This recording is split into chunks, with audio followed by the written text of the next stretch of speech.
బిజినెస్కి savings account అనేది use చేస్తున్నారా? బిజినెస్ పేమెంట్స్ అదేవిధంగా కస్టమర్ యూపీఐ ట్రాన్సాక్షన్స్ అన్నీ సేవింగ్స్ అకౌంట్లో రిసీవ్ చేసుకుంటున్నారా? అయితే చాలా పెద్ద మిస్టేక్ చేసినట్టే. సో ఎందుకనేది ఈ వీడియోలో ఎక్స్ప్లెయిన్ చేస్తాం. ముందుగా మన అకౌంట్ని ఫాలో చేసి ఈ వీడియోని లైక్ చేయండి. హై యూపీఐ ట్రాన్సాక్షన్స్ మీ సేవింగ్స్ అకౌంట్లో కనుక ల్యాక్స్లో ట్రాన్సాక్షన్ చేస్తూ ఉంటే కనుక మీ యొక్క బ్యాంకు ఇన్కమ్ ట్యాక్స్ డిపార్ట్మెంట్కి రిపోర్ట్ సెండ్ చేస్తుంది.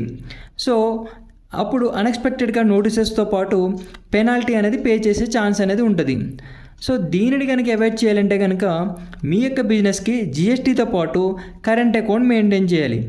సో అప్పుడు మీ యొక్క బిజినెస్ 100% సేఫ్తో పాటు మీరు కొనే పర్చేసెస్ మీద కట్టే ట్యాక్స్ మీద ఇన్పుట్ ట్యాక్స్ క్రెడిట్ అనేది క్లెయిమ్ చేసుకోవచ్చు. మీ యొక్క బిజినెస్కి జిఎస్టీ రిక్వైర్మెంట్ ఉంటే కనుక కామెంట్ రూపంలో జిఎస్టీ అని కామెంట్ చేయండి, లేదా 9032683849 నెంబర్కి కాల్ వాట్సాప్ చేయండి. వెంటనే మా టీం మీకు రెస్పాండ్ అవుతుంది. ఇలానే ఒక సిచ్యువేషన్ కర్ణాటక స్టేట్ కూరగాయల వ్యాపారం చేసుకునే ఒక బిజినెస్ వెండర్కి నోటీసెస్తో పాటు ట్యాక్స్ కట్టమని అయితే వచ్చింది. సో మీరు కూడా ఇలాంటి నోటీసెస్ని అవాయిడ్ చేయాలనుకుంటే కనుక ప్రాపర్ జిఎస్టీతో పాటు కరెంట్ అకౌంట్ మెయింటైన్ చేయండి.